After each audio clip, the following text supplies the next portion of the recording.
Welcome to AgostoAllElite podcast, as usual Saturdays. So let's get to Elevation. We got Thunder Rosa versus Gabby Ortiz. The match started with Ortiz making a AEW debut. Rosa took down a side headlock. Ortiz on a head scissor, but brought back to her feet. Mark and was assassinated by Rosa's comic look, so she referencing Black Adam while Kingston claimed as announcer's chair messed up. Rosa picked up Ortiz, slammed her, spiked it down with a Fire Thunder driver for the quick squash victory. We got a Toshiba interview with the semifinal Gail. He talks about Tony. I'm always thinking, well, you always set me up again. My ring I'm ready to become first TS Women's Champion. This Brown Smart Rock Sterling, Jay Cargill, straight. I think we got off the wrong foot. So we hear the chat. I hear the chat. You're hit me again. Rosa Alka. A sip. The whole crowd are chanting. Sarah, you just skills for the success. She's done in less than a year. She's uncrowned Rookie of the Year. Rosa, I'm not jealous of success. Absolutely not. I'm here to empower women in the substance ring. You've been given anything I had to fight from the ground up. But none of these words. That's how I teach you in the ring. I teach you respect. Teach you to be humble, bitch. This was real. The same is more important in the match. Chris Statler, Red Velvet versus Nikki Duke and Tina Santanio. So the match started with Duke knocking Velvet down early. She quickly referred the favor. Duke posted her turnbuckles down. Santana away. They exchanged with 10 tough the ring. Ripped Velvet over and Statler caught the ring. He made from the apron. Velvet squashed them both with leg lariat flag combo. Tagged Statler in. The double team spot for Gordon. Leg drop. That back was broken up. After a series of kicks on the faces, Statler finished the match with a Big Bang Theory. Kingston lights out, right in the head indeed. We got the Gump Club versus Soy Sweets and Ten Zamberono and Jack Thomas Linso. The Gump Club still undefeated in 21 Trios division with no ranking, no champion, parent division, all same. You figured it out. The opponents were reigning no record out, same division. Shavai joked the Soy Sweets has been called Joey Sweet Cheeks and busted Kingston up. Billy Gunn was pretty big in WWE, but the mismatch he put positively gigantic. He did an ass man spot in the match, so Albie Edwards cut him off because they were paired too risky for it. C2 Zambrano tagging Gunn said suck this, tagging Austin leg drop for the pin. I got the carvers were all paid. We got Emi Sakura versus Notorious Mimi. So Sakura hit sweet neckbreaker, whipped Nini around the ring by her hair, did a wheel rock crossbody pose with some Uruge as the cackle did the anime villain. You got one roll up for Notorious fall, hit Sakura forearms, but Sakura's backbreaker put maybe in a bow and arrow. She let her go. Mimi tried to figure her up again with a side slam for near fall, leg drop. Fall, Saruge hit Mimi in the head with Scepter while referee not Knox was distracted. Rockart rolled her out with a lab cradle. It was just the cradle, and she won the match. So Emi Sakura won the match. We got Anthony Ogogo versus Jada Vela. So the match begins with Ogogo hit one Olympic slam. The match was over quick. Yep, Ogogo won the match. So we got Tease and Santana versus Fight Burner, Anthony Gangone with Prince Nana. We had some powerful action. They beat them up. And this was also Prince Nana's debut. Like the good match, he tried to hit it for help his team, but didn't help them all. Santana hit 8 crushers, set up a double team finisher. The match went fast by this episode. We got Tony Nese versus Alec Reynolds with the Dark Order. Nese says something. So Nese gave a cheap shot for Sandbell and Dark Order complaining on the top of the entrance ramp. 2 went hard after that. Nese apparently busted Reynolds in the nose. Probably everyone knows it's not ballet. I always have problems with that person. I already see a light ballet is. How good performance had to be high risk than injury is. And any ballet or pro wrestling should be compared to each other for talent where risk you take to succeed. Nese picked Reynolds up, one arm, threw him to the table, then hit the right knee to finish him off. This was a fun main event. And this was Elevation. I will review Dark about now. We're back. Let's go with AEW Dark. Let's get to it. So let's start with Marina Sheffer versus Chris Sandler. This was a good match. There was a lot of submission styles. We saw Sheffer overpowered her. Good style. You got submission from Sandler applying hammerlock. It was clear by design. And I felt this match was a tryout for Shaffer. Shaffer used her skills as an MMA background. Sandler responds with Carlos boot the nose. She kicked in the head. Great matchup. There was a gore buster. Sheffield did a pump handle driver favor. And she tried to go for, Sheffield tried to go for Kimura, but Sandler drove into the corner. Sandler hit the body shots to the body, tried to hit the big bang there, but Sheffield countered into a leg lock. Sandler kicked the ring inside Quail for 2. Backbreaker clothesline, kicked to the head, spiral crab, then finally got Sandler the win. Yep, so that was the Shaffer's debut tryout match. I feel Shaffer did some good moves. She has an MMA background. It's perfect for her role in AEW. Let's see what they can do with her. Even though everyone's favorite alien won the match, Shaffer was the one who shined. I think she shined. I think they're high on signing her based on her booking tonight.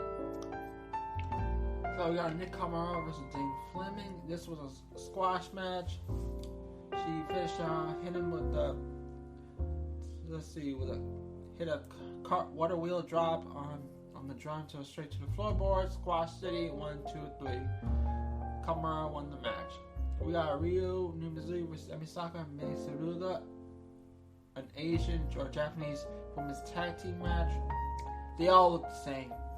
The Japanese and the Asians look the same. Whatever. So Edwards lost control of the match. All 4 women got to mix it up. Heels can control, but Bell faces cleared out the ring afterwards. Saruga Saga blatantly double team Ryo. Saruga cackled like an anime antagonist. Oh ho ho! I wouldn't have every Josh wrestler AEW did, but it makes me smile when Saruga do it.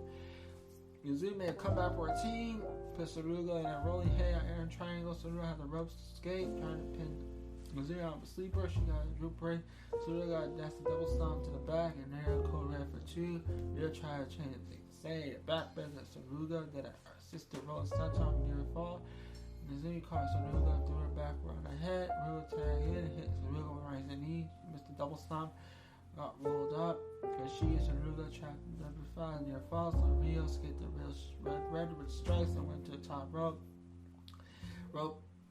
Shoot. Saruga repeated. Saruga dropped the top. Saruga hit a flying elbow. Naga held onto her leg, leaving leg. The Heaper for made the save, but Ryo kicked out. Saruga away with a knee strike. For a victory. So Mizumi and Ryo won the match. Ryo and Mizumi won the match. Let's go with that.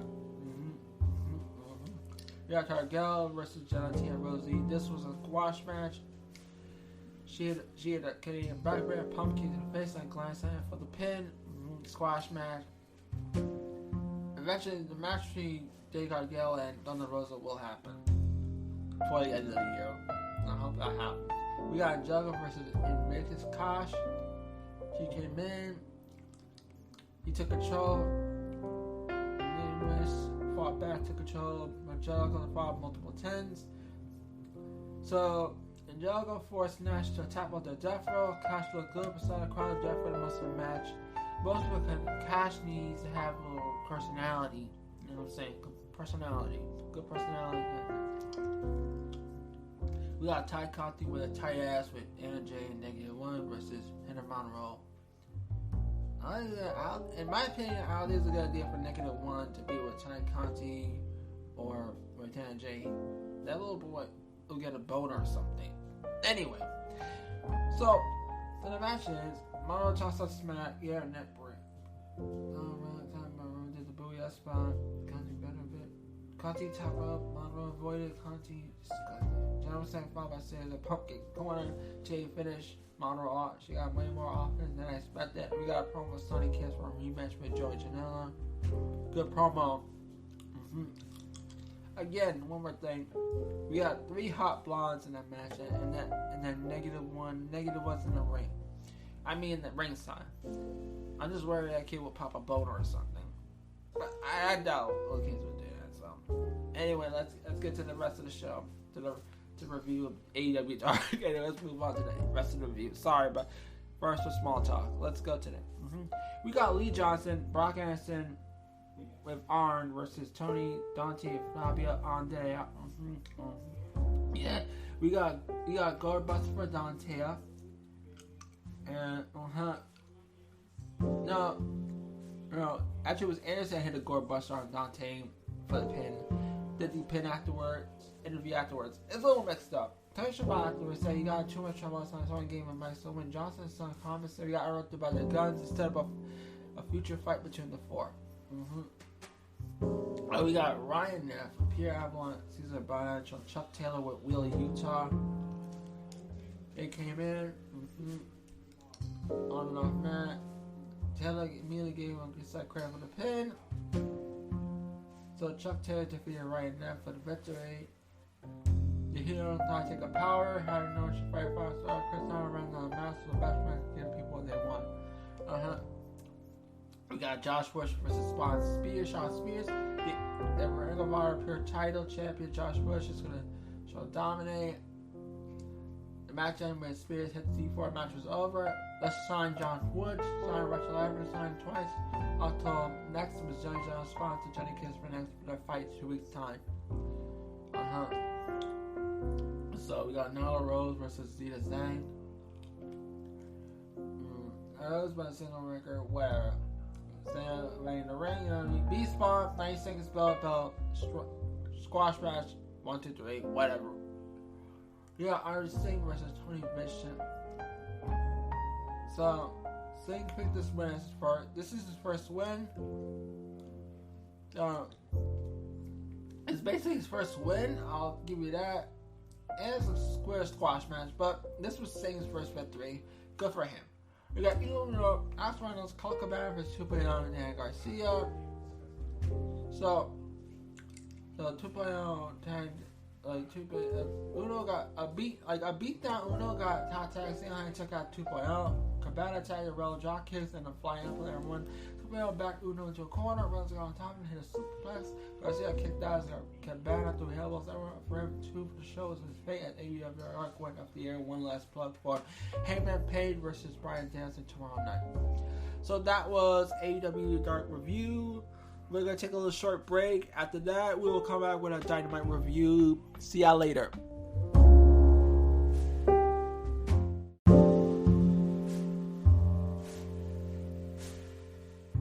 We are back from break. And now we go to Dynamite for review for Winter's Coming edition. So let's get to it. We start the show with a world title match with Danielson versus Hangman. Let's talk about the familiar sounds of the Bryan Danielson theme song hits. The American Giant makes his way for opening contest. This was pretty good. The commentator talks about the highlights of Reach's match against various Dark Order members in their hometowns. Danielson settled inside the circle. His theme song dies down, and the familiar sound of Hangman enters. Music hits. Out comes the champ for the first defense of his title since contract from Omega at Full Gear 2021 back in November. Immediately, we hear the fans inside the Kurt Will Center break out loud cowboy shit chant as the champ was settled inside the ring for the first match of evening as annual Winter is Coming special is event. The commentator trio set things down to determine Justin Roberts, the Dapper Yapper, set a tone with former pre-match ring introduction for the championship contest. As the Danielson and Page are introduced, the two men in the ring for a final stare down.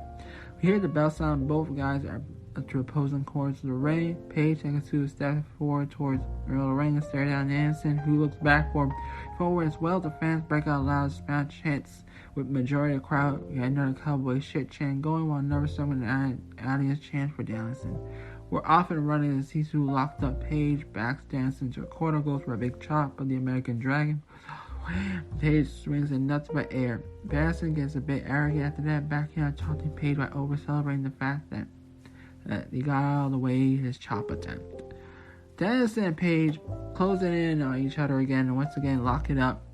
Page used fireman's carry to take Danielson down to the mat. He isolated the arm of Danielson, who worked his way back to the feet. Scared undercook goes Page up and take him down to the mat. Takes him off feet for the first time in bout. Again, we see Danielson back up over celebrating his early offense success as the champion. Page, Danielson circle each other and heel. Danielson backside, stick his head to the ropes, force Page out back off. The two locks up again. Danielson goes behind the Page, tries to take him down. However, Page reverses and whips Danielson to the ropes.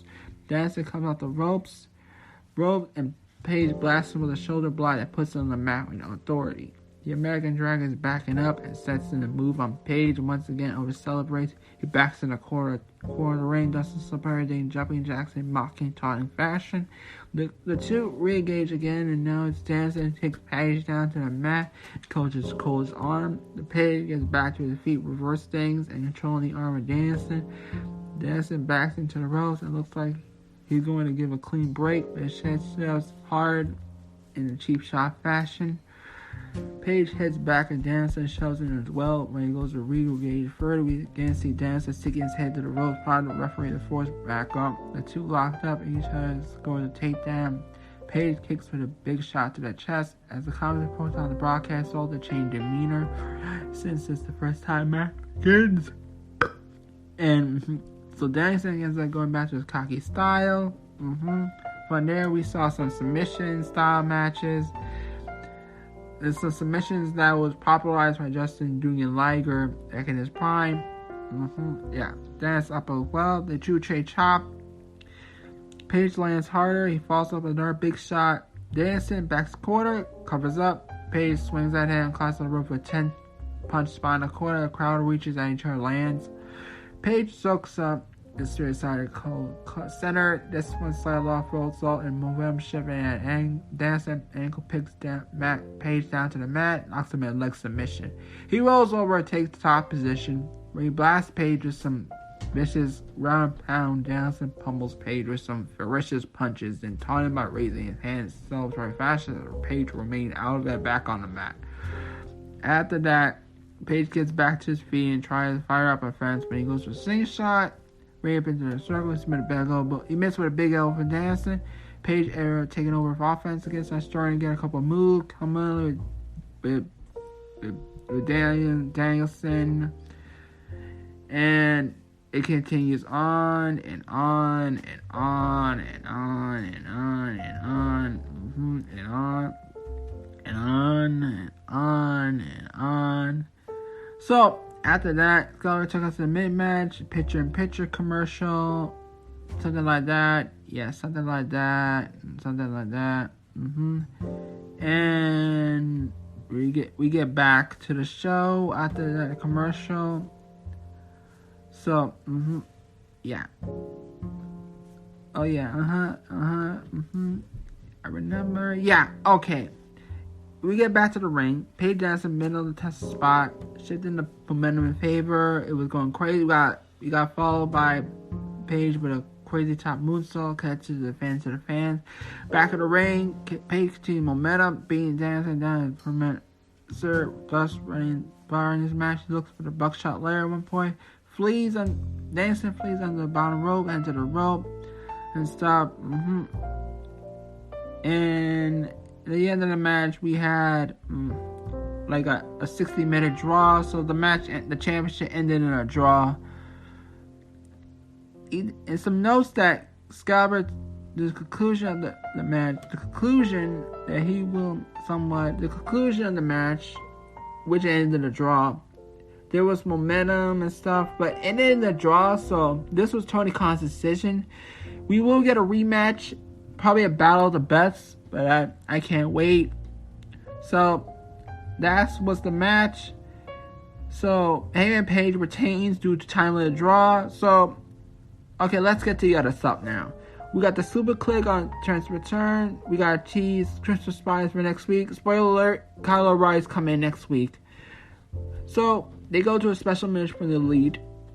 Adam called the Bucks and was by Fish. They talk about Transfer Return last week. Rampage extended another challenge to Best Friends. They called the Best Friends 8-man tag match this Friday Rampage, which I will review later in the evening. Yeah, later. And in mention on Christian Edition, they will have a special surprise for them. They will promise they will love. So that's next week. The segment ends. We hear the commenting team confirm that Big Men tag team match with Super Click and Best Friends for Rampage. So we got Mike Seidel versus Wardlow match. It was a squash. Wardlow power bombs, victory. After the match, we got Shawn Spears with a promo telling him to hit another. I don't want to talk about like getting MJF some alcohol and Spears is driving and Wardlow buys. So yeah, pretty much. Alright, I'm done. So I'm sorry, it's a little stuff. Then we got some Kai Conti pending before hyping the upcoming match on Rampagers will be a submission match. We see Taunting calling for the bitch in her dick accent to end the segment. This was a good segment to hype up a woman's submission match. I cannot wait. Is Rampage, and it did not happen on Rampage. I will review it after Dynamite. Yeah, we got a Malachi Black teasing in addition to Asa Black, and add to that, we found out that Brody King was signed to an AEW contract, so he will be a member of House of Black. We go to a women's match with D versus Sheeta 3. This was a good hard-hitting match. We saw D try to hurt Sheeta's legs, working on the legs. In the end, Sheeta got the victory when she fought back and won. So Sheeta got the victory. It was a good match. This is how they should treat women's match a lot better, and I liked it. And WWE need to take note. Anyway, we got some Siobhan talking with the Brassy Blondes after the whole incident with Jolie Hart. I got blasted last week. Garrison and Malachi back will get his hand. Garrison will get his hand Malachi back. Pillman was trying to calm Garrison down. There's nothing weird about Pillman. So, but now it's gonna be next week. Garrison and Malachi Black next week. So I can't wait. We got Eddie Kingston hyping the 10-man tag match on Rampage. We got backstage, some stuff backstage, some stuff at the Lucha Bros and stuff.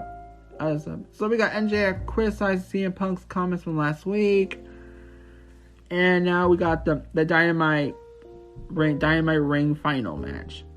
So the match was that MJF shifted his focus. He was dominating the match with Dante Martin. Dante Martin put a lot of effort. He had some opportunity to win the match, but then Team Taz's Ricky starts to interfere, costing the match. MJF got the victory. And after the match, there was a FTR MJF brawl with Sting and Darby and CM Punk. After the match, we see FTR team with Pinnacle and JF, and we got a surprise with CM Punk and Darby and Sting. This was a big brawl. To end the show for next week. So next week's Dynamite. So I can't wait. So alright. Now we're gonna review Rampage. As I promised, I will review Rampage. Let me get to my Rampage notes, my reviews. Just a minute. Please wait.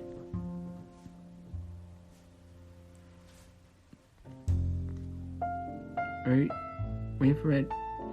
I'm trying to look for them. Alright, I'm gonna get my notes, Rampage notes. Sorry, I need to go get my notes. Alright.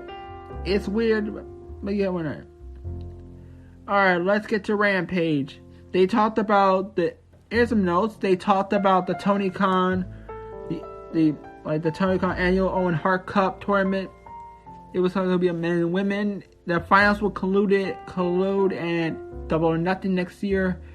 More we talk about next week. So let's go to Rampage. Let's start round called the Five Fish Young Bucks versus Cassidy, Romero, and the Best Friends. This was a great hitful match. Everything was going crazy. And some stuff, crazy moments. We got the moment we had old school for Orange Cassidy and some stuff. The match ended when we see Trent hit the crunchy finishing move to score the pin. So the Best Friends got the victory. I'm happy for them. So next week will be a lot different. So I can't wait. For Dynamite next week. Let's talk about this end of the year segment. It talked about Sam Guevara and Cody Rhodes, and it ended with beating down Cody, Dustin Rhodes. So basically, the end of the year, the end of the segment, they beat down Cody and Dusty Rhodes. Sam Guevara made the save. So this is a little bit like Cody versus Man of the Year. Basically, it's going to be about like Dan Lambert stuff. So I'm more interested in that. So now we got the TNT Championship semifinals, Vigilant, some stuff, And now we go to a submission match between Penalty Ford and Conti. This was a good Ford women's match. It was played to finish. The match ended when Ford tapped out and giving Conti the win in the submission match. In my book, this was a good submission match. And once again, O&R Cup kicks off in May, wraps over the finals at Double or Nothing in 2022. This is going to be part of the AEW's new working partnership with Owen Hart Foundation and stuff. So now we go to the main event, the Acclaim 2.0, Daniel Garcia versus Santana Ortiz, the Lucha Bros, Eddie Kingston. Basically, the match ended when Garcia got the victory. Team Garcia got the victory. Like, when Garcia stole, when we pinned Kingston, we hold a handful of tights for leverage. After the match, this was a brawl, and Jurassic Express came to the wrestlers to stop the beatdown, had to stare down the Lucha Bros. This will happen at some point. I hope it does, but I want like Santana Ortiz to win the belt. So that was my Dynamite Rampage reviews. I'll see you all next week for another Saturday edition review of AgostoAllElite podcast. Bye.